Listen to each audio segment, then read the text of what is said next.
Okay, thank you so much. Yeah. Thank you so much, Marco. Now we are less people, so we can try to be less formal. Let's try also to open the floor to questions and also to an open discussion among us. I think that not just about technical aspects, I think, but also about what lays behind this effort of communication that we have done in the latest year and years in Italy, and which is also part of the uniqueness of the Strada experience.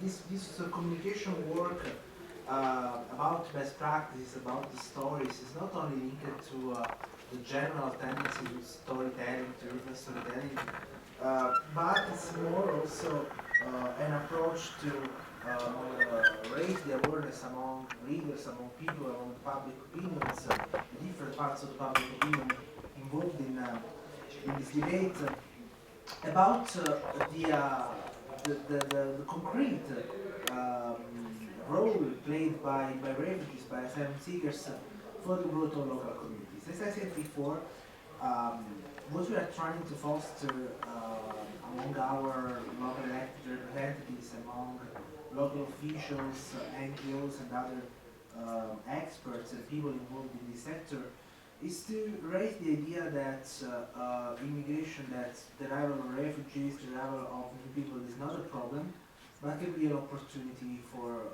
not only at economical level, but also at social level for the communities. And I think that communication is really important, so I will go through some stories that we have communicated better and which had more visibility in Italy in the latest months, and also through some of our communication tools which can be useful also for us to share also in the next weeks, next months. You can send us examples of stories at local level, at regional, European level, and we will try to keep you also updated, because you know that what is important to underline is that we are not just communicating these experiences in Italian for the Italian public, but also in English for a global public. So here you find some experiences listed, and we will go through some of these. One of the experiences which received more attention in a very unexpected way on the Italian press was the one held in Montaltolfo. Montaltolfo is a very small town in Calabria region, so in southern Italy, where refugees started to teach English to local residents. It is something really stupid if you see that it's just an English course, but it was perceived like a way to thank people who are hosting them, and also a way to improve the language knowledge of the people living in that specific community, in that specific poor area of Calabria region. And it is an experience which had very good visibility, and it's also a symbol of something really noticed in the condition of refugees in Italy. 30% of the refugees, maybe I'm wrong, Giancarlo, tell me if I'm wrong, 30% of refugees have a degree or an equivalent level. And it means that most of this data can be very useful also for their communities in terms of knowledge that they can share. Even though in Italy it's quite complicated to have a complete acknowledgement, recognition, legal recognition of the titles of the degrees held in other countries. So most of them coming from Somalia, Nigeria, Ghana, had very good degrees of education, and they shared this knowledge with people. And this news was also reported by Huffington Post, by many Italian newspapers. Another interesting experience is the one made in Canelli, in Canada. Canelli is a small village in Piedmont region, so in northwest Italy, where refugees hosted in the local project launched a startup, farming startups, which involved the local residents and refugees themselves in the production of organic food. This experience is very interesting from different points of view. The first one is that these 10 refugees now are working there, and this project contributed also to the creation of jobs in that specific local context. Green jobs, jobs related to innovation, jobs related to agriculture, innovative forms of agriculture. But at the same time, they are trying to make these 11 hectares cultivated there in Cankarjev also a way to foster better working conditions for other migrants, because in their region is a region very famous for production of wine, so for the cultivation of grapes. They are cultivating grapes as well, and they are raising also the standards of rights, of services, of payment, and it's very good. It's a very good example to contrast the exploitation of workers in agriculture in that region. And they are also going to open a teaching farm for children, and it's a way to talk to the children, talk to also to the families, and teaching them something about agriculture, about local heritage as well, in terms of tradition related to the farming sector, but also to tell something about them, something about their stories, and how they can contribute to the growth of this community. Barcellona Pozzoiotto is in Sicily, it's close to Messina, and in this town, some refugees and asylum seekers launched the Radio Sprar, which is a local radio station to showcase their stories. And it's really interesting because we know that many refugees, I don't know the number exactly, but there are many refugees in many different projects in Italy who are journalists in their countries.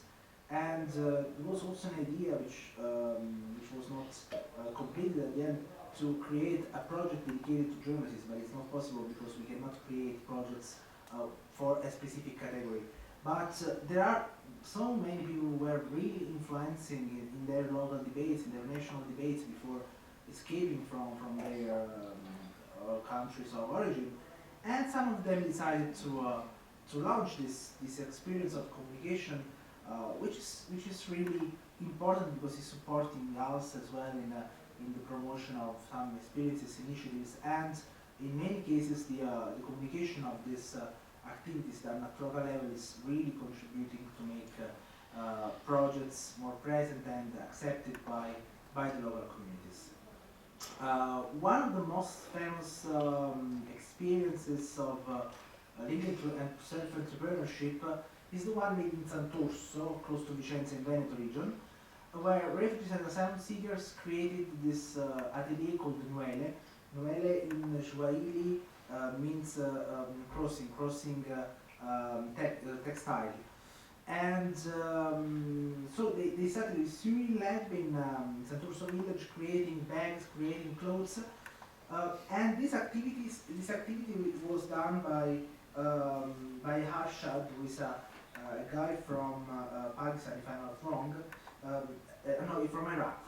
He was used to teach engineer there, so he was not a person of the fashion sector. He came to Italy first as asylum seeker, then he went to Sweden. Because of the Dublin rule, was sent back to Italy. And then when he was back in Italy, he started to, as an entrepreneur, to do this activity, and involved many women of this local project.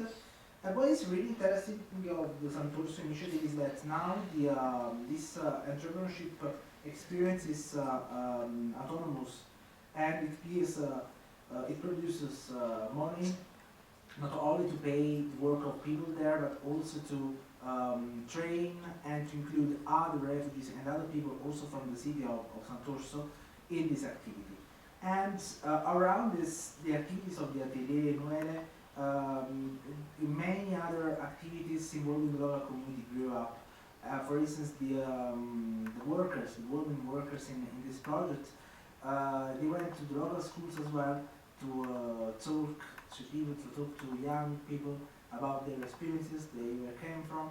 It's something really usual. There are many of these experiences in Italy of informal teaching in schools, informal meetings, but in this case was quite organized and structured, so it's really a very good practices.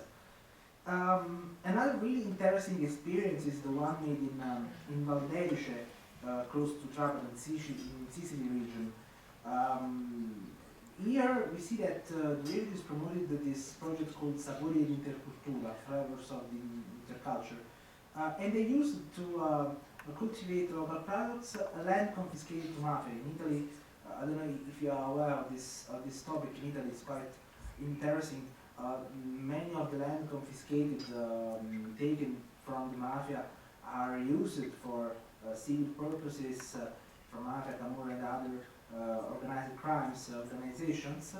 And this is not the first example of reuse of these goods for the integration of refugees and migrants. In my native town, Ercolano, close to Naples, the local project of SPRAR is hosted in a house, in a building which was of property of the local criminal family, which now is in jail. And there were some problems as well in dealing with them, because sometimes when some of these people come out from the prison, they go there and they try to take back the house, but now the house is inhabited by families which are really integrated, and the whole community of the neighborhood is closer to these families than to the criminal families. Something at social level is something really original, is something really particular. But I think that it's useful to tell you also that the integration of migrants can be also a factor to promote legality, to promote the respect of law in many parts of the country, especially in southern Italy, where this problem is more present. In the case of Valdelce, the municipality of Valdelce owned this right now this land, and made an agreement with the local associations managing this project in order to foster the use of this for the also to recreate new cultivations, ancient cultivations in this area. We have also, and we are requested, especially by national media more than international media, to tell them also some personal stories of migrants. It's not that's easy to showcase personal stories of refugees, because in many cases they don't want to appear on newspapers. There are some strict criteria that we follow also to not make them recognizable by people who see them in their native countries. So it's not easy to find persons who want to communicate their stories. But this one in Trento, in northern Italy, in Trentino region, is quite nice, because this guy Ali, young refugee, was hired by one of the most famous bakeries of the city of Trento, and he tried also to learn something about the local culture, and now he's hired by this shop. In many cases, some refugees who were hairdressers or who had specific knowledge in their countries, as well as farmers, or in the sector of the cultivation of the pastorizia, sheep. Okay, I don't know if it's in English, but it's something that in Italy is going to disappear. Some of them were from Pakistan, from Afghanistan, really expert of this job. They are trying a lot to restore this profession, this thing in different parts of the country. In Asti, in Piedmont region, refugees and asylum seekers were involved in sowing and harvesting a typical variety of corn used to make one of the most famous Italian dishes, the polenta. Polenta in English is corn maize or something like this. Yeah, yeah, okay. You know polenta, and maybe you are quite close to the regions where it's more eaten. And they are using as well organic farming techniques, so they are trying also with this kind of project to foster different type of agriculture in this region. Asti is not that far from Canelli, from what I told you before. Another very interesting experience involving refugees, but not starting from there, but starting from the city or from the municipality, is the communication campaign called Bologna Cares. Bologna Cares is an experience made in Bologna, which actively involved different categories of residents, different categories of citizens during 1 year, but in particular around the 20th of June, which is the World Refugee Day. With some activities like public events, communication campaigns, also appeared on the local public transport system, dinners and multicultural dinners and apéros in different neighborhoods of the city, photo exhibitions, but most of all, what was really important, what constituted the basic element of this was the communication campaign launched by the local authority. I will show you then the one of the videos, one of the products of this communication campaign, showing all the refugees of the history, like Einstein, Chopin, and the others were refugees, and it's something really inspirational for people living in cities. In Giarre, close to Catania, this is a very nice story about sport. 2 refugees arrived by boat in Sicily, took part to the Ocean Race of Barcelona, one of the most important Ocean Race, World Championship, and so they became very famous also as keepers of this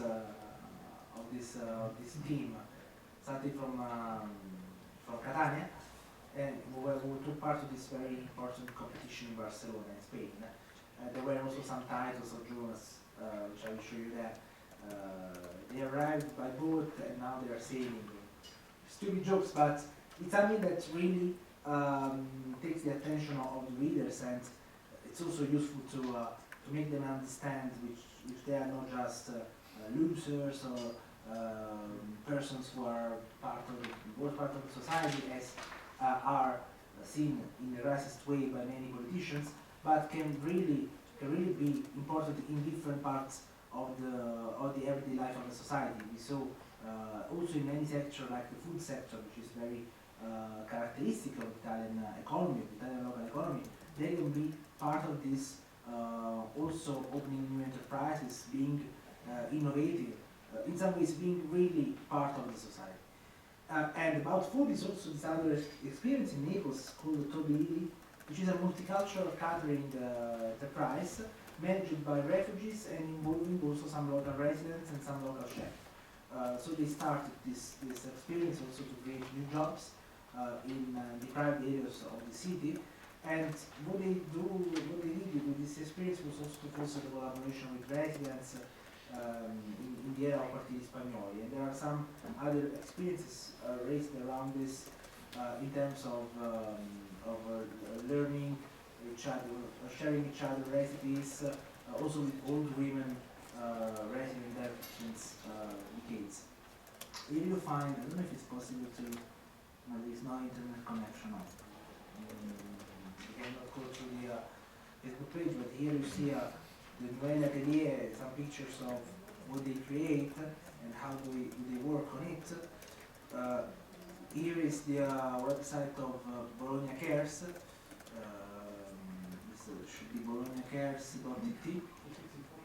No, it's not important. Maybe I can just let you hear the slide. I tell you that through the social media that we usually use for Spra, Twitter account and Facebook account, we are spreading in these hours all these cases, all these best practices. So if you follow us on Twitter, on Facebook, you can find most of these cases described in English as well, so you can also know more about it. from the local colleges that we have. Here is a picture of Lili working in the bakery in Trento, and this is an article, story made by Repubblica, which is one of the most important newspapers in Italy, about the ocean race involving refugees in Barcelona from Cankarjev city. And this is a picture of the Naples project, the Naples catering activity. And this is the one of Maramao in Canelli. Maramao is the title of a very old song in Italy. And they used this title also to make them more funny and easier also to communicate to local residents. And what we see from some of these experiences is that, also from the experience of Satriano that we mentioned before, is that in many cases refugees arrived in Italy just for a brief period or just stayed there for a couple of years. They want to come back. It's not for us. They want to come back. They want also to open new enterprises, to open new commercial activities. And what they learn, thanks to the participation to this project, thanks to the SPRAR project, is also important not only to be integrated in the communities, but also to have very good working opportunities when they go abroad, when they reach their familiar networks abroad. What we did as Città, as Servizio Centrale dello SPRAR, was to communicate these best practices with some booklets, with some publications which are available on our website, and which are also communicated in forms of listicles, where we list all these experiences that is possible to share from here, but it's possible also to find on our social media. As I said before, most of the SPRAR projects were covered by international press. We saw also a difference in terms of angles of view, and if we compare the international press, the European press, and Italian press. In most of the cases, the Italian press was just interested in knowing how much it cost the integration system, how much every refugee earned every day, because one of the topics which really obsessed our Italian press is the fact that every refugee costs 35 euros per day. They say 40, so already this is a mistake. Obviously, public opinion understands that every refugee earns 35 euros per day, or 40 euros per day. So 40 euros per day multiplied per 30 days is 1,200 euros, so it's a salary. So most of the Italian people are still convinced that they earn a salary from the state. And then what we did, thanks also to the help of a very important news agency on social topics called the Redattore Sociale, was to say that it was not true, and to say that these 35 euros were used in part to rent houses, in part to pay the salary of operators. Only 3 euros per day, 3 euros 50, I think is pocket money. 3 euros 50, sorry. 3 euros 50 is given as pocket money to refugees. So you can imagine it's less than 70 euro per month. So it's not 1,200 euro. But what is funny, I was in South Africa just a couple of days ago, and there was an Italian guy who opened a restaurant in the airport of Pretoria, and he was talking about the fact that they earn 1,200 euro per month. So he was on the other side of the world, and he was convinced that it was like this. So the truth operation is something never-ending for us working in the communication of a SPRAR. But it's in dealing with international press that I need to admit we have very good satisfactions and success also for the quality of reporting that we had from colleagues coming, for instance, to Victoria and in Sicily from El País, from Spain, or in case of Satriano. This is a story, this is an experience that we are promoting a lot because it's quite close to Riace in Calabria. Riace is famous, but it's maybe too much famous. It's not the experience that we promote most because it's not very recent as experience. And Satriano is a very recent experience. It's something that's happening in these months. Exactly, it's a very good model of integration of migrants, also because most of them are, most of the refugees are settling there after the end of their permanence in the project, and they are renting houses, and they are finding jobs, so they are making this small village reviving and living again. And the collaboration with the local authorities, the collaboration with the Association of Elderly Persons, with the local church as well, is a model that is working a lot. And Bloomberg Business reported on it, Al Jazeera as well. A story was written by me as well for Cityscope, which is an American magazine funded by Ford Foundation and Rockefeller Foundation. But there are also some other different angles of view. One angle of view was this interesting reportage of the British Journal of Photography, Taste of Beauty from Sicily's Nigerian Refugees, which was an arty reportage of pictures of these women hosted by projects, by SPRAR projects in Sicily. It's another way to show the beauty, the everyday beauty of these people, and also to show how the integration can be seen in a different way when you describe them in black and white colors, or with a different attitude than just giving news or just talking about problems and solutions. Le Domone esempio mi raccoglie in Italy appeared on Le Monde in France, and it was a really good story on the small projects in very small villages, like the one in Maregno, close to Brescia, which has only 2,000 inhabitants. Another outlet in Netherlands, in Holland, Daglab, Reformatorisch Daglab, recently wrote an article about Satriano as well, and we had also Belgian news outlets like the Standard and the Soir, who came to us, who visited us recently. These are only some examples. We had also New York Times, we had also The Guardian, just to tell you that the approach of the international press is different, and we need also to deal with it, because you know, behind all this work, all the work done at local level, there is also an awareness raising work that we are doing, and we think that central level is really important to give value to the job done by thousands and thousands of people acting in our cities and municipalities. Some of the tools, the communication tools that we use, just to inform you about the opportunities that you have to keep in contact with us. On the website of SPRAR and Italia, we have two different communication strategies. SPRAR is more about just giving technical information to operators, technical information to municipalities.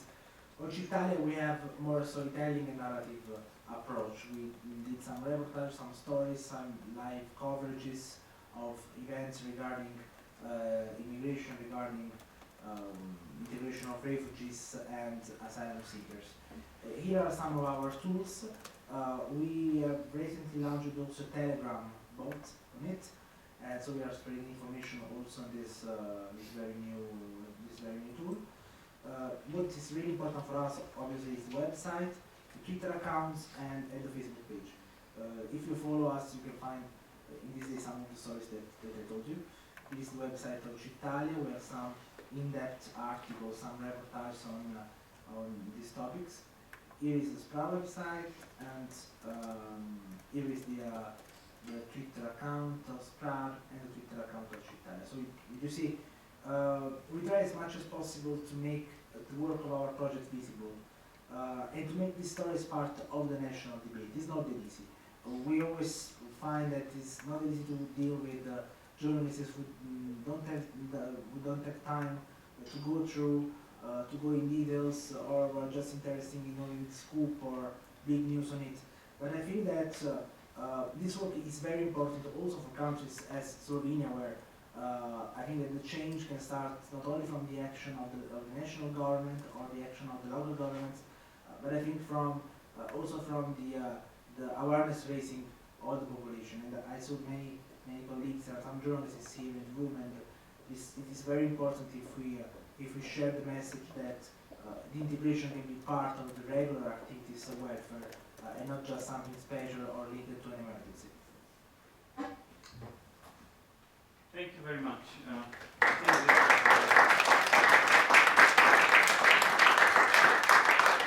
Very good. It's a pity we cannot go into detail of each case because I think it's really interesting. But of course, that's why you have all the channels that can. And I think it's also the financial issue that you mentioned is important for a start of the debate. The little stories that actually it's a whole variety of these little stories that make up the whole story. I mean the purpose of our debate is to how to make this, let's say, possible in Slovenia also. So I would like now to invite also the rest of the guests to the podium, Agnieszka, Christoph, and Gianfranco, if you can join us, Simone here. Yes, so that we can have this debate. So I would like to open the floor.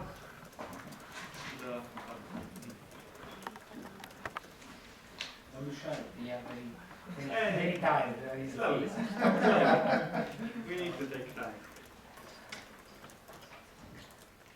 So I have one question. I know it's a big problem because the refugees or people without some sort of legal status cannot work. And when we're talking about integration of refugees, and there's a big problem because they don't have this permit. So for those that have the permit, it's okay. About the population that don't have the papers and can't work, a lot of these projects are not applicable. So do you have any other proposals? Because I think this is becoming a big issue as well. And a lot of people don't have anything. So they can't work, so what can they do? Do you want to answer with some way di qualcosa come voi fate per...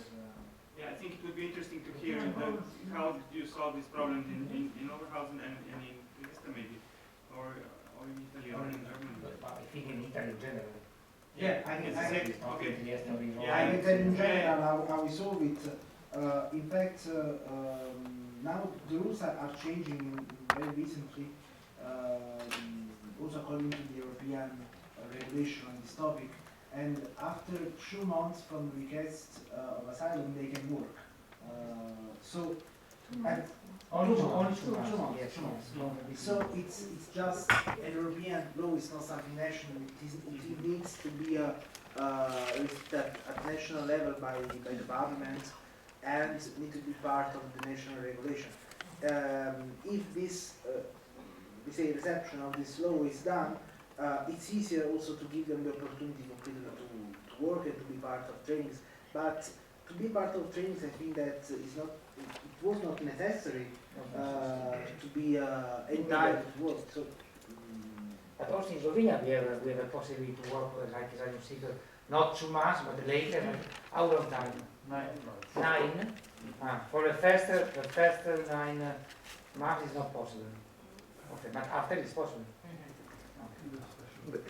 And 9 is a very long period. We must try to get shorter, to modify the legislation to have less time. Is there any, I'm sorry, just one more. I was curious. Is there an initiative on a European level to reach this kind of European law? Is that No, possible? it's very normal directive or procedure. But this directive leaves the different countries free to choose under a period more shorter or longer. And Italy have a short, choice a very short time to help the integration of the people. In Germany, in fact, it's 3 months. 3? But since it's the amount of asylum requests is so big, so they don't at the moment they don't manage to be as fast with all this. So it's probably 5 months or something. In fact, it's a problem, yes. In reality. Let's say the refugees, they come, the first what they want is find a work and work, be They want independent to feel by their own, and this is hard to give on the beginning. So it's even connected with a kind of delusion. Even let's say the next what they really wish is to learn the language and to become all these courses. Let's say what is the reality in the city of Oberhausen. It's hard to give everybody a teaching course of Germany. When we work with them, like let's say everybody is allowed to work engaged in engagement projects by themselves decisions. But interesting is when we are inside in a project, let's say we work on it, and then it becomes the official letter. He can make a course of German. Even when we work together, we speak together in German. We learn together in the practical field. But if they heard that they have a course in German, they let everything fall and run to the course of German, because there is a so high run on these courses that they don't understand nothing anymore. So it means that for really it is like they win a prize. How do you manage to achieve that? Is the type of courses so well done, or is just the response of the local community that is also basically playing a good part for people wanting to learn or language? I think that the people in general they know they need to learn this language, and it's quite at the moment the municipalities are quite slow providing all these courses, and in fact they wouldn't manage if they weren't so many voluntary helpers, no, and teachers. So a lot of German teaching is done by involuntary work, in civil engagement. But the courses, then the school courses, they need to wait sometimes for a few months to get one of the official courses. Right. Yes. Even Italy, the official system is very slow. Yes. To create new occasions, new courses, etc. But engagement from the civil society, it's really high. It means even this is good to know or to understand. Let's say this part who talks about fear or something like this. It's a kind of reputation. But the other field, it's interesting to see. Okay, what comes out as next solution from the civil society, or they are really, let's say, they are really active. Also, it is interesting. So how they invent new structures to help each other, or how can be a society, let's say, under these needs. There are a lot. They come together and help each other. So it is even good to see how fresh can refresh can let's say this problematic kind of society under the okay, we have to do it's a task to do. So this has even a positive impact. Now we have the light. We can see you. They're not just shadows. Yeah. Yeah. More questions? I have a question. So you have this project settled, and then and there are some people involved. What about newcoming people? I mean, people. Do you have some, I don't know, some way of involving new people into this project, or they're like just people that are there in your countries or in your cities for a while? So is there new line of people coming all the time? How do you involve them? How do you invite them? How do you communicate with them even before they speak? So last year, for instance, the municipality installed someone who is actively, first of all,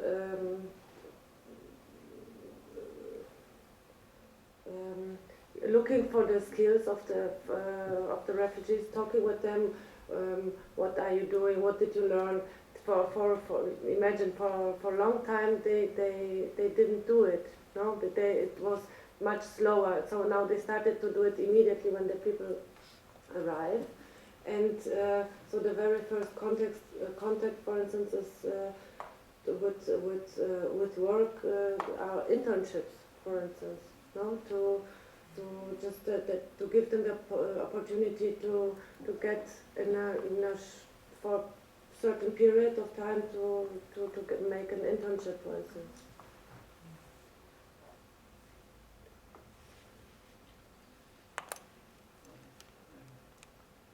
Yeah, I have a question. How does the cooperation with the job center work in Italy or in Germany? So, In Italy, job center Doesn't exist. don't exist. The concept of job center in general is completely lacking. So, no, we are kidding, but they exist, but they are completely ineffective. So, they are managed not by cities, they are managed by provinces. Now provinces don't exist anymore. So this I have a center for jobs. So it's a very terrible situation in terms of we hit on it, but it's dramatic. It's really dramatic because people don't have. They have some points where they can go to look for that. So imagine if this service doesn't work for Italians. Imagine how it can work for foreigners or for migrants and refugees. So often, as far as I saw, is led also to the ability of the operators of the workers of the projects, of the NGOs, to have good contacts at the level, or to activate resources like vouchers, to create informal networks. Or to create informal networks. And so, for instance, if you know that one guy from Pakistan was arrested in his country, and you know some people working in the sector in your city, you can ask them if you want him as a trainee or as assistant, and then this guy is hired.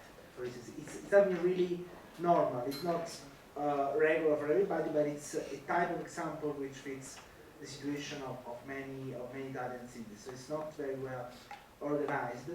But what is important is that, considering that most of these projects are managed by local organizations, NGOs, and by local authorities who are responsible for it, that they are really connected to the local reality. So they are not just giving them food and that's it, or it's not just the Catholic Church giving them help.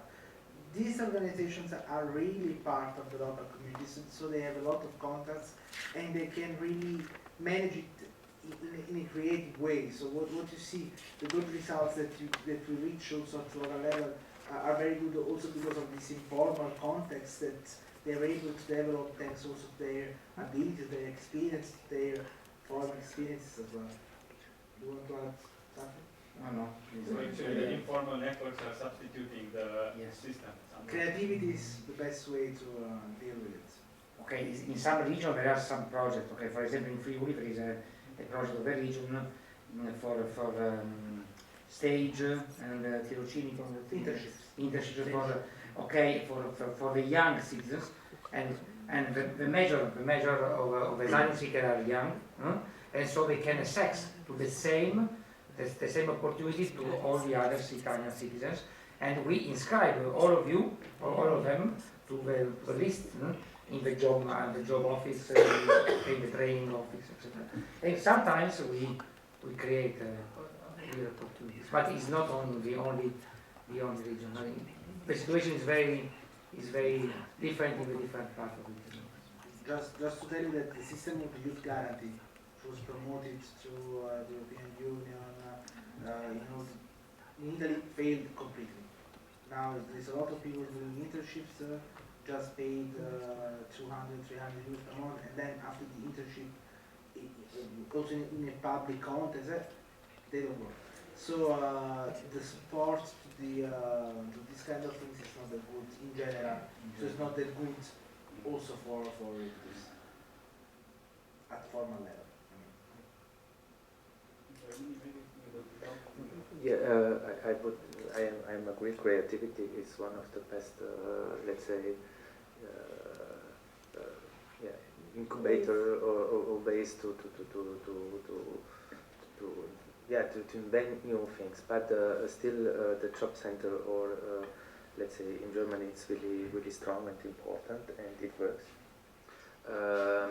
But what they had in the past, it was a bit plumpy, slowly, hard. They was not going really out and connect with other activities in the city. They were a real institution, like in a national level. And what we discovered, like an NGO or like an association, how we are, and we was working on this topic. We was working like even we had this European call, Refugees for Co-Creative City, because we think refugees can be part of a creative city if we integrate it as fast as possible.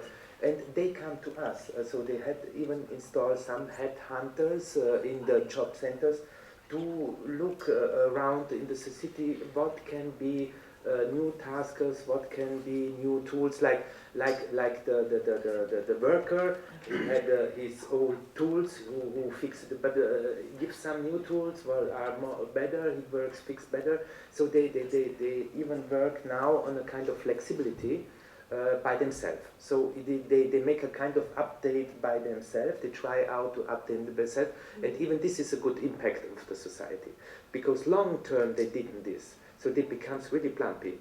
And now, under the crisis of the refugees, they have to refresh themselves. So it is a kind of rethink their plumpy institution self. So this is a good impact of the society. Do you have any problems renting private accommodation to refugees? Because in Slovenia there is quite a hostility. I mean, private owners are not willing to rent houses to refugees or foreigners. Do you have similar problems in Germany? Germany or Italy? In both countries. Okay, in Italy, in Trieste, it's normal, but someone want to rent your apartment, others don't want. Okay. We have all the possibilities, I think, in all the countries, also in Trieste. But I note that step by step, the situation has become better. Because if you present, the first step is more difficult. The first time, the first occasion. But when the people understand that it's a public project, it's organized by municipality. When the refugees enter in the apartments, nothing bad happens. And the situation go down. All the bad things go down. And so we have also some private who offer to rent the place. To our project, and we can choose. At the beginning, we must find. I pray for you this flat. Now we can have it. If it's good, it's not. It's bad. I don't take. Because the mentality can change. And I during the coffee break I say about to a person of the radio, that if you announce, if you make a public announcement that in this zone of the town you would like to open a center for refugees, is a disaster, because all the people say no. All is immediately create a committee against and collect the signatures, the thousands of signatures, and present that. If you don't do anything of all of this, and also rent 10 apartments, and tomorrow arrives the refugees, nothing happened. But it's the same person where collect the signature. So, okay, it's the same. But it depends about your program. If you create the alarm, the social alarm, you have more social alarm. If you don't create, okay, it's arrived some person to live here. Okay, nothing to discuss. There is nothing to discuss. It's an interesting case against participation, actually. Okay, we can participate. We organize participation, but after. Okay, for example, in a great house with different flats, okay, when we have read this plate and arrive a refugee, we can organize an assembly for all the others, or say, or introduce the person. We say to all the other person that the refugees can be a resource for the houses, because they have a lot of free time and can organize some some helps. For example, for the older person stay, etc. Okay, but but in any case we can't. We don't discuss if we are here.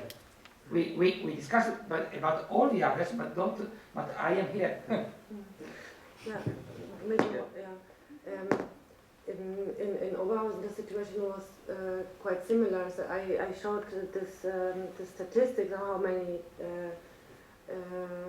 refugees are living in private accommodation. It's not from the beginning like this. No, at the beginning there were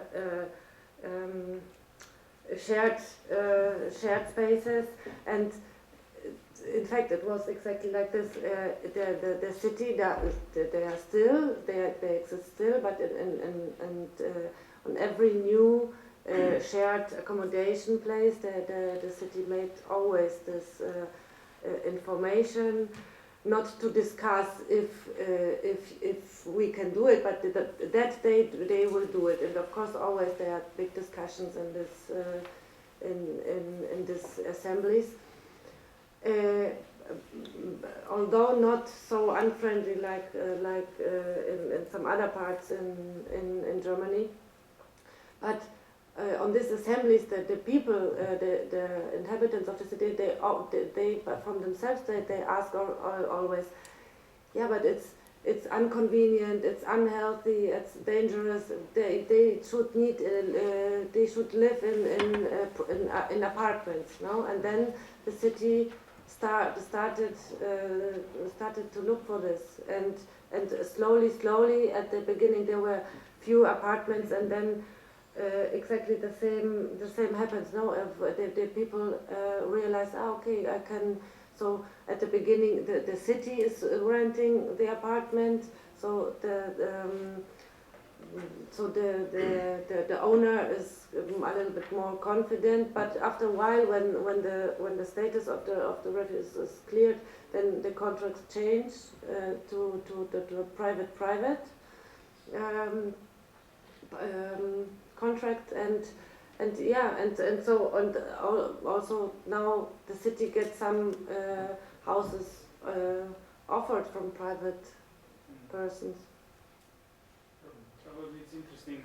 Both cities are not very growing cities. There's a lot of apartments available. Yes. Probably. This is what I want to say.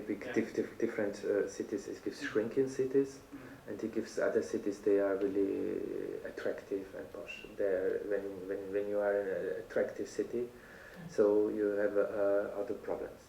So there, let's say it is difficult to find a place or to find something, the accommodation. Let's say in other cities what are not so posh, or not so run of youngster hipsters, and everyone it's the place to be for everybody.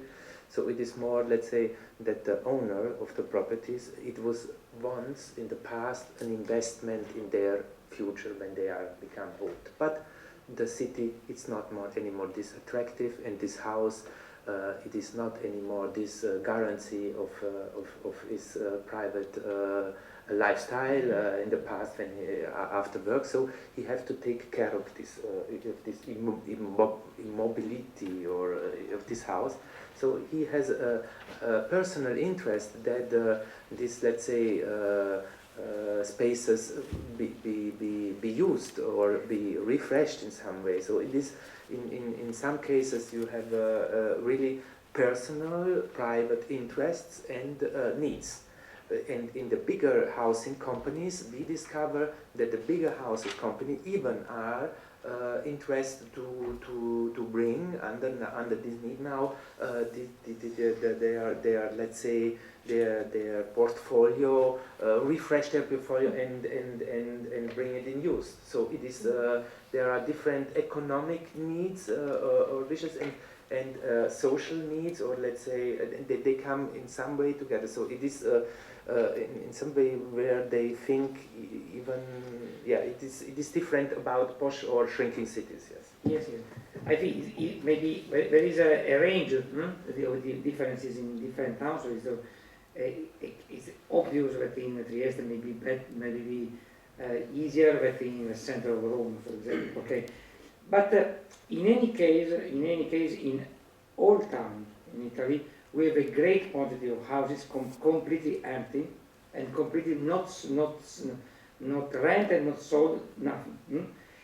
And it's okay. It depends the more important and how the project is built to have an appeal with a territory. Is I think is okay. Maybe in some towns may be easier. But it's possible in all towns. And for example, Sprar is an example about this because I repeat the majority of the places are normal places.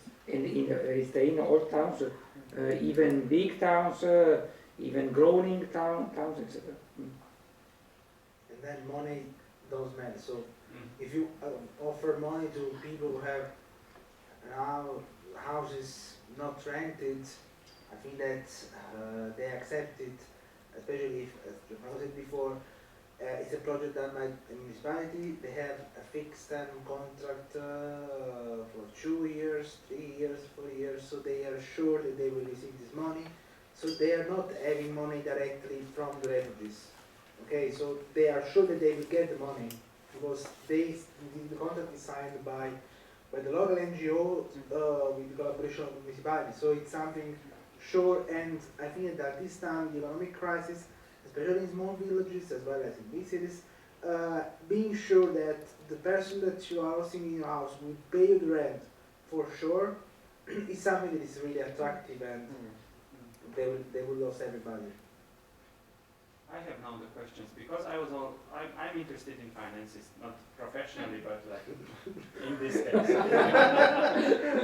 Because I mean, we have heard the 35 euros per person in the Sprar system.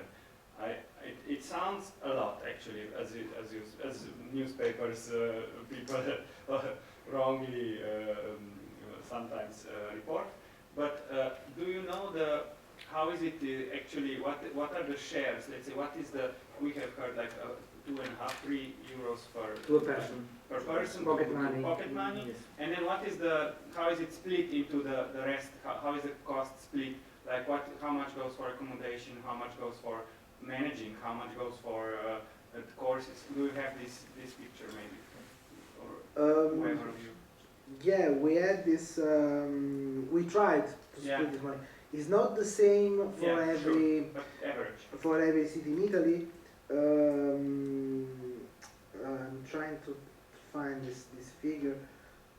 Ma su quel report del Ministero?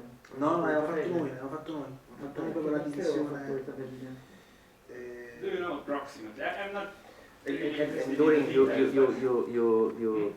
you're looking for this probably in Germany how we discuss. We are not so professional in this field. Let's say we are an NGO and but that's what we know. We can tell. So each city have his own high high, let's say, they call it Mietspiegel, mirror of friends, yes, how high it is. Let's say or make an example, in Oberhausen is the meter square, let's say 5 euros. In Berlin is meter square, it's 15 euros, or let's say 20 euros. So there you have the normal eagle level. So it is not the highest, not the deepest, but let's say the average. They pay the average. So the state pay. No, the municipality pays. Municipality pays. Yes. And how does the municipality get the money from the state? Not really. Yeah, It's mixed, it's mixed.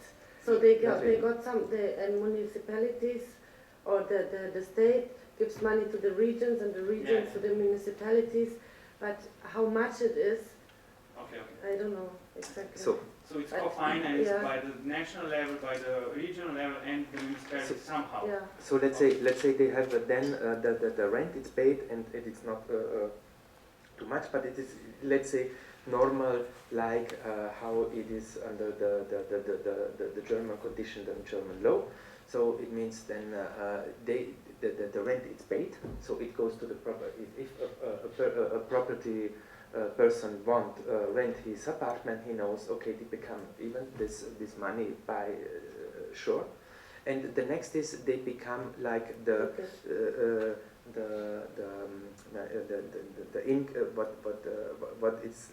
what they have, it is the like daily or not daily, the allowance, like the minimum allowance. I don't know how much is it in Germany, 300 euros a month. No, 390. Okay, yeah. it is this. But then they have to pay for courses themselves or something like yes. that? Okay. Not at all, but some of this integration courses. No, I don't know. Okay. But they have to pay then all, even Basel or other things, they have to pay by their own, yes. Okay. I feel that in Italy, I did not find precisely the division that we did, because it's something that we have recently done. I think that most of the cost is for the renting of the house, right? And then it depends on the regions, because there are some regions where the cost of work is higher. Yeah. People are not paid equally in Trentino or in Sicily. So they balance in some ways how much they pay for people, how much they pay for. There are also some projects spending less than 25 euros per day.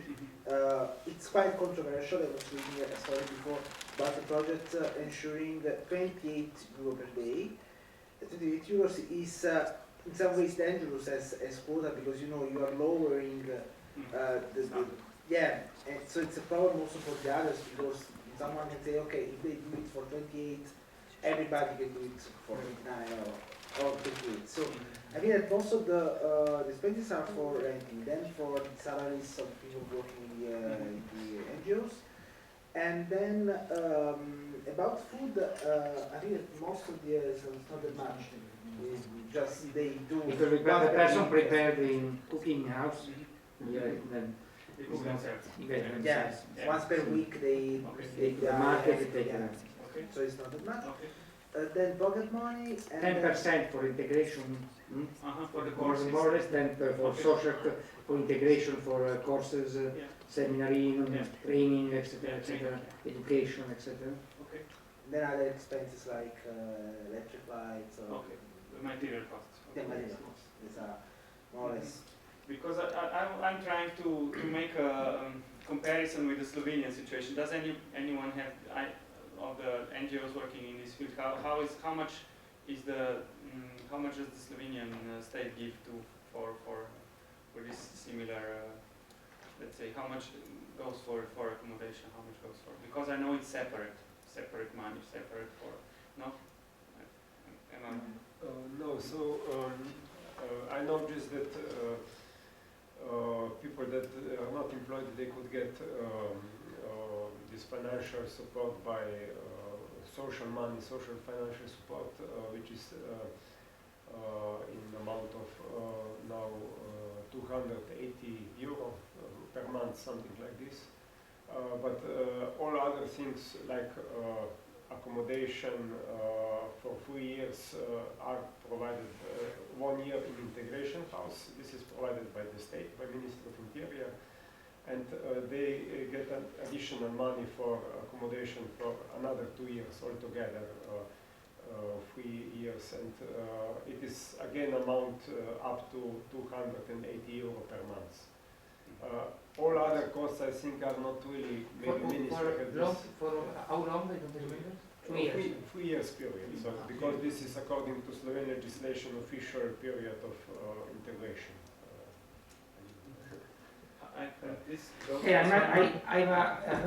But the matter, it comes from the Ministry of Interior. It covers the material costs. It's not on cash, no. So tisti delež, ki ga dobijo od Ministrstva za notranje zadeve, če se preselijo v privatno stanovanje, ga ne dobijo na roko. To se pokrije izključno stroške najema in vse ostale stroške. To ni kot socialna, ki ga dobijo na račun. Yeah, so actually still like that, they don't get directly the money, but the cost of accommodation is covered directly by the ministry. So it's they don't get the pocket money ever. Yeah. But I think 1 month ago there was in newspaper this really populistic statement. I think that one refugee get, or not refugee, but asylum seeker get, I think, 600 or something. I'm not sure now. 600? 800. Yeah, 800. This amount was in media, but actually this amount was I think this is amount. The full calculated amount of costs per refugee in Slovenia per month, and here everything is included also because in Slovenia is the system that refugees, they have refugee counselor for 2 years, that is one person who is employed at the Ministry of Interior, and I think they somehow calculated that the full cost per refugee is about 800 euro per month, and then it was in media that this is the cost of everybody, every immigrant who comes to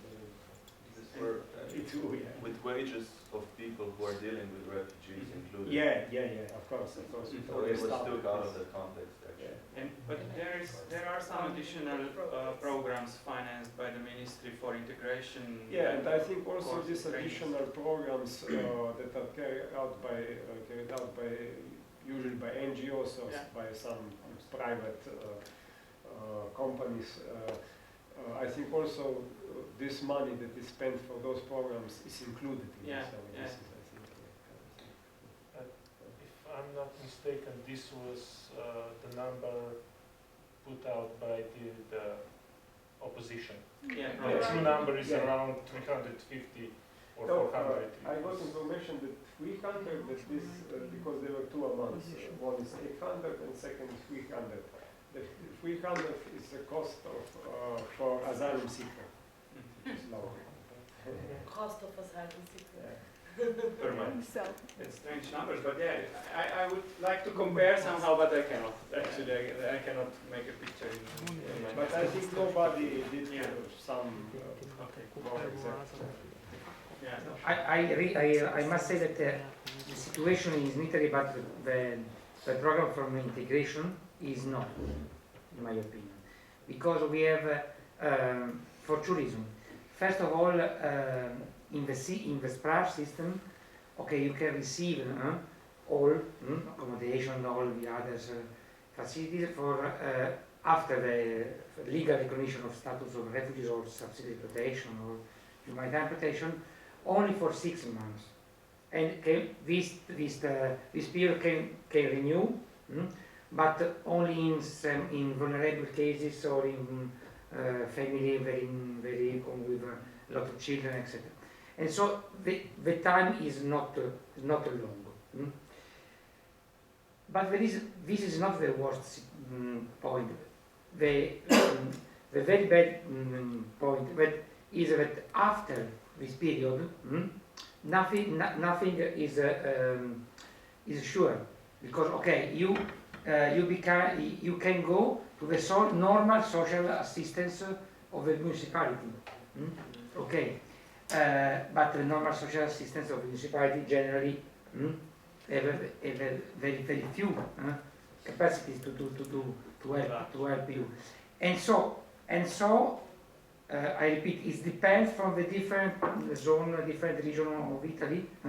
If there is some specific problem of a region or a municipality to help not also the refugee but all the poor person, or there is nobody else for all. And so Italy has not structured a specific program to help the integration of refugees after the SPRAR system. No. And we must register a higher level of failure of person who, okay, when the program finishes, the time is over, must go out of the project, but they have no houses and not a job. For example, today, in this the same day in which we were in Ljubljana, Médecins Sans Frontières presented in Rome an important report. I just know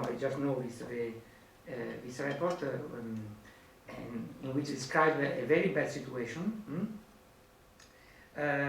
in different towns of Italy, in which lives refugees in slums, or in situation very social marginalization, because they don't enter in the job market, they don't enter in normal houses, and this situation is becoming very serious in Italy. And the government, they have not realized that the situation is worse than they imagine. And so this is the lack part of the Italian model. Because normally in Italy social assistance is very light for all, for Italians, etc. But this situation for refugees may be dramatic because they have no social networks, families, etc., parents, friends, etc. Family model, Italian family model. Okay, I have a family. I go to live to my grandmother. Okay, no. And no grandmother because I am alone. And this is the most our most great problem. But it means that SPRAR works for 6 months after the legal reconnection. Yes. Okay. Yes. From the time Which received, okay, when the application form is finished, you see the positive recognition. You can remain sure for 6 months and maybe renew, but it's not sure. And so you can see that the beauty is very sure. And at the average, in average, how long does this procedure takes from the first asylum request to how long does it take? How long? More or less not less than 1 year. Not less. It's maybe more. And so an asylum seeker, if he's lucky, he's enter the first immediately the first time. Okay, it receives accommodation for 1 year and a half, more or less, or maximum 2 years. After all became very not clear. I have a question. You said that you rent this in Italy. It's the system that you rent the houses for 4 years or long-term contracts with private ownerships. So 4+4. for the places. 4 So plus 4. It's the normal contract that we have in Italy if you want to rent a house. okay, Yeah. 4 years. 4 years plus 4 years. Okay, It's- so it means, but SPAR works 6 months, 7 months. No. But, Yes, but, but a program for the person, not a program. but what is with the people that live in this house? afterwards, after the 6 months were spar, New people are coming. New people arrive. they have to go out. Yeah, they have to go out. They have 6 months after, and then they have to go out. So Another person can arrive. they have 1 year and a half, 2 years. So at most. The flat is of a about the project, not for the. It's not a private accommodation. It's organized by the project, and so you are a guest in this house. And so okay, but when every project organized the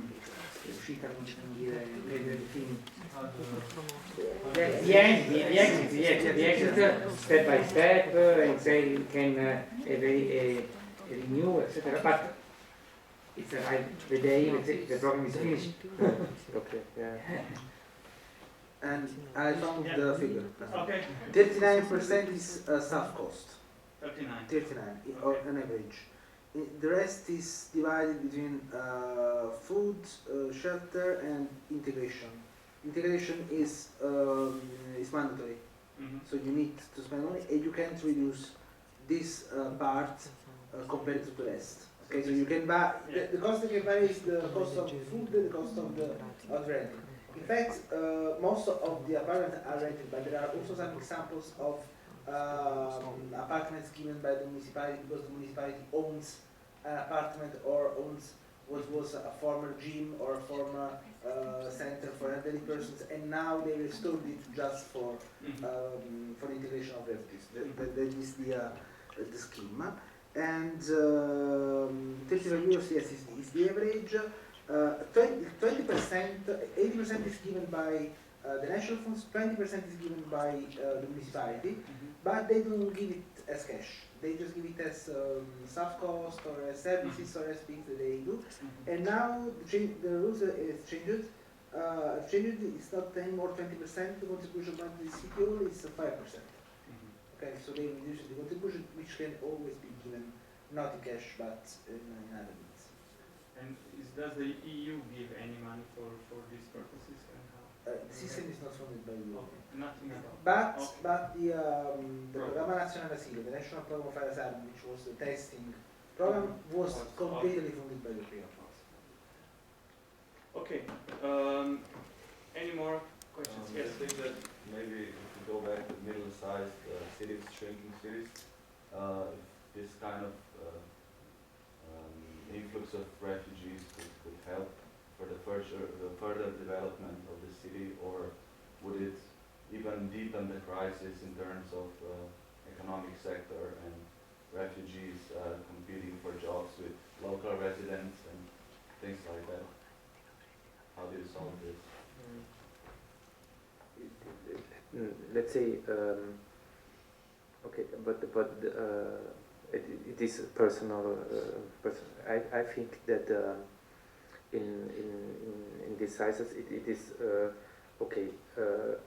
But in the past of the experience, even in Germany, that even immigrants or people was coming, there are a lot was even leaving. That not all of them are staying. Like even in the war that we have here in Bosnia and or Serbia, there was coming a lot of people, but even going back a lot of people. So it means it is true that the policy is made to stay.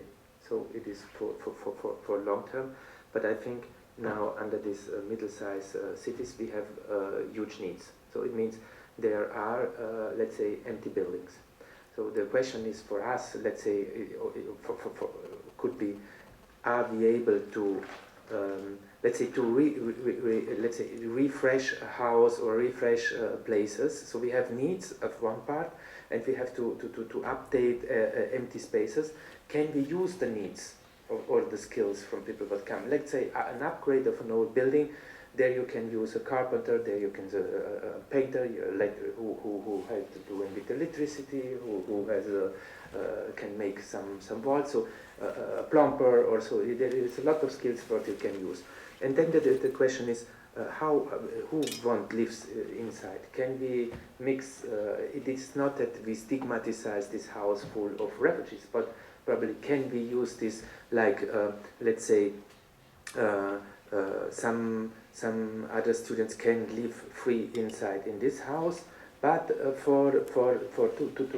share or exchange, they should give lessons, let's say teach people they live there inside, or can we mesh this with old people? There are some new models what we have to try or figure it out to become an attractive, let's say, model. Of sure, we will have even problems, let's say, in this declined cities or shrinking cities, where exist, let's say, for a period when you are not able to become in a job situation. We have even the problem probably from crime jobs or other parallel possibilities. But this we have even in other parts. I mean, we have it even in, let's say, like it exists in once rich people they bring out money. We have problems. Poor people they have problems. So we have to resolve or to find out models where young people believe more in let's say in constructive part to build their own city by their own, than the big brother who has the black car and the big roads. It is what is our image of what is good in the life, to have the quick fast money, or to do something by our own, and how we can integrate it, these skills as soon as possible, that newcomers can even say, okay, this is even a part of my city, or I can be constructive, or I can be a part to solve problems where I live, or I am parked like unusual person on the outside or in the periphery.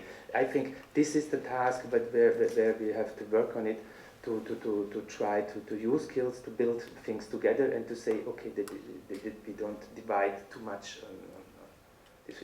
But I don't know. This question about shrinking problematic cities. And economy. Yeah. It built a known economy even, so. What I see from my perspective in Italy is that the topic of the integration of refugees and asylum seekers is still seen as a social topic, just for experts of social issues. It's not seen as a matter which can be interesting also for urban planners or for other types of people working in cities like innovators. There are many small projects which are quite unknown about the training to refugees to use coding or to be developers. Or there are some experiences, but there are no networks at national level putting together all the innovators who are working with refugees, who often have degree on these topics. It means that this is just an example, and there are some European funds like the one it's called the recent call which came out from the European Commission, which dedicated funds to innovative actions, urban innovative actions.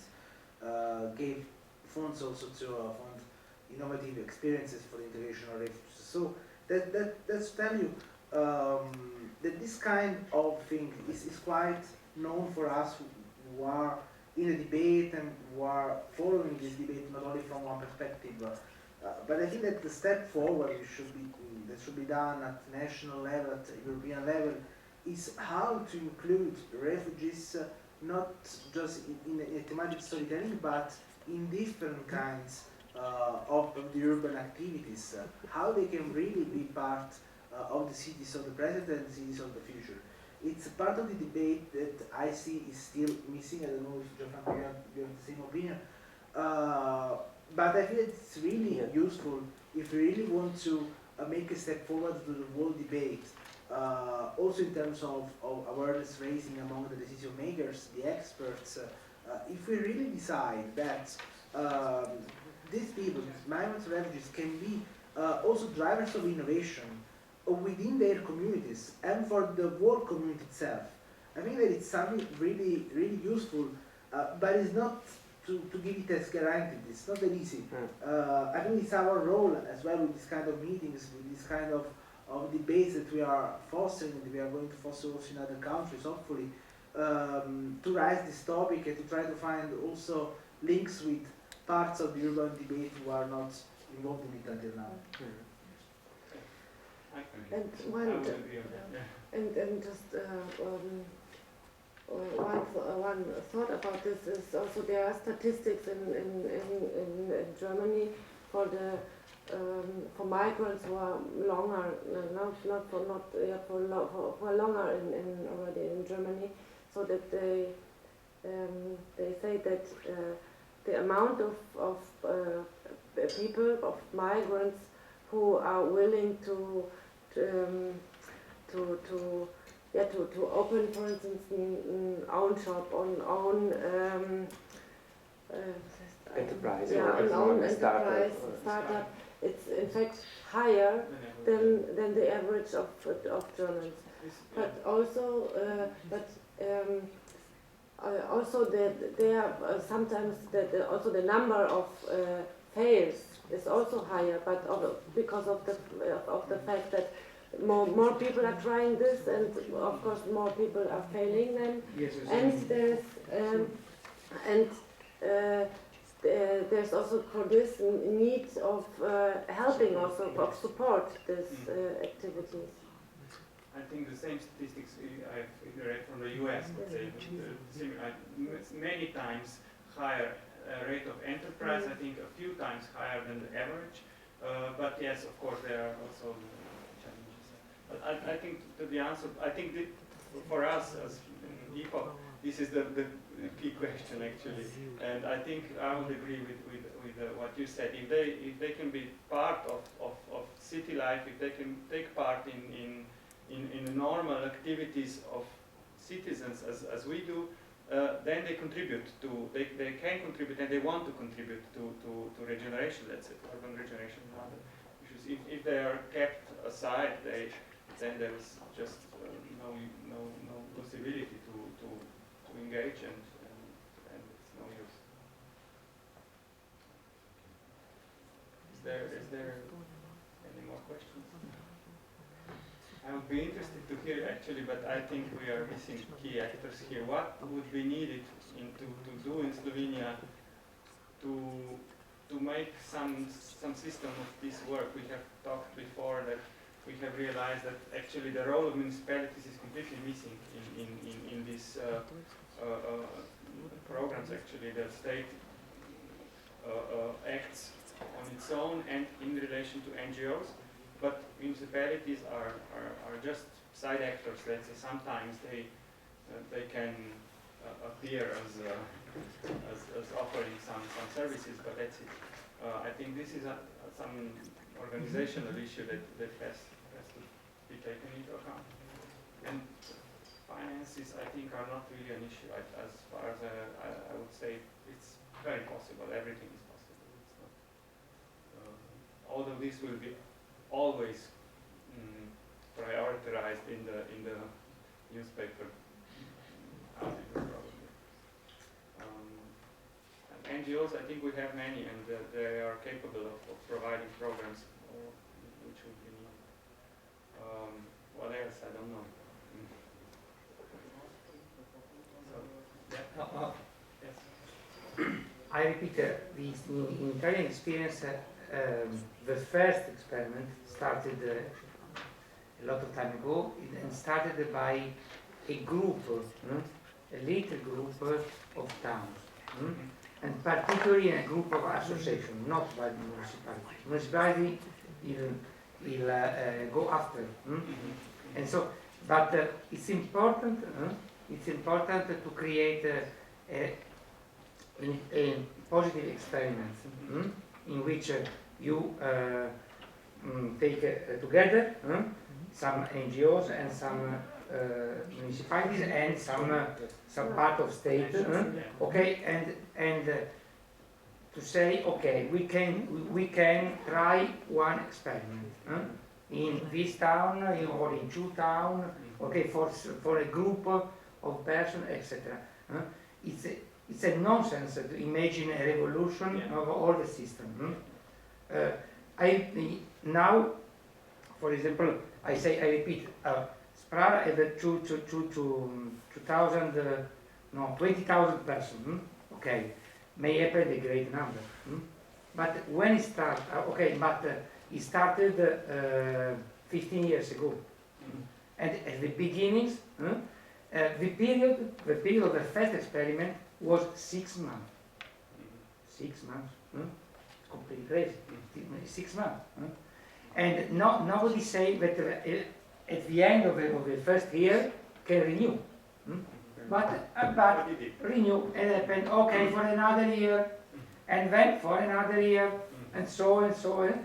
Now it's for 3 years, but also now it's not definite, it's not permanent. Also now, okay, it's permanent, but formal is not permanent. Formal is not take all the municipality. Okay, this is another problem. It's very complicated, no? But even now in Italy, this system is not a definitive system. Is growing or difficult to reach other municipalities at a short time. Is not possible. We have a lot of problems after a lot of years. But it's important to start.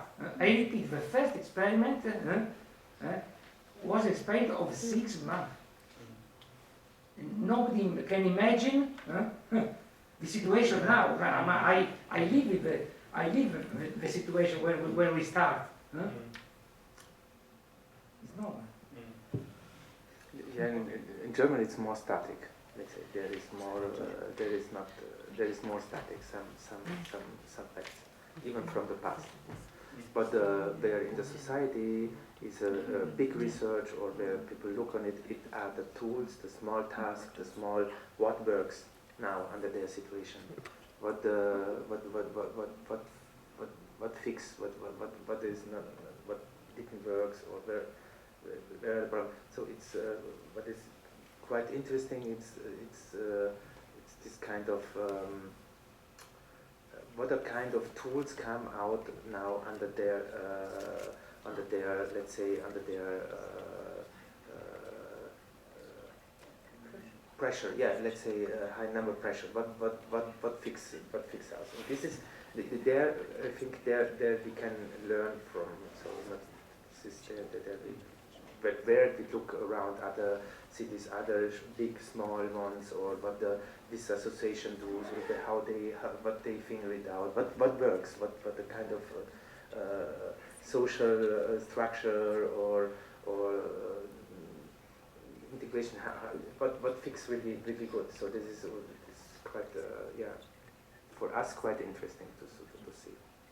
The Italian system is also the result of the extreme diversity of our municipalities, of our urban context. So the fact that the system is adapting, is changing every day, also with small adjustments, with small changes, is also the sign that it's something that is living, that is evolving, also thanks to the people. What we usually do, I think that at also personal level is something important that we do, is to put, Gianfranco, to put our colleagues who are on the ground at the center of this debate. It's not just something top down, but it's something that really takes into account what's happening on the ground.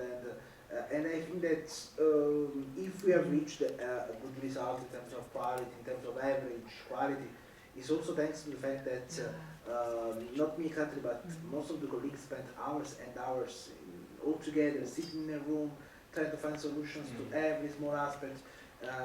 So it's something that really is not really Italian in terms of organization, because it's really Italian, as we see, it's really such organized, but it's really a and it can be also creative in finding solutions that comes from an intuition of a person, from an idea during lunchtime. Okay, and this idea becomes a piece of the puzzle, of the global puzzle of integration in Italy. It's something that we see every day.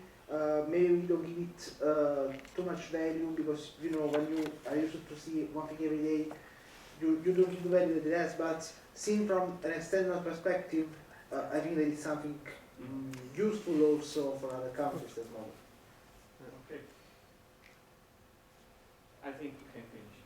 These are good finishing words, and thank you very much. Thanks to our guests. I forgot to mention it in the beginning that all our guests are actually covering their own costs for being here, which is, I think, for which we are very, very helpful, thankful. And also we are covering our costs, like from who knows where. But anyway, thanks very much. So it was a pleasure, and I think it was also useful for most of us. Thank you.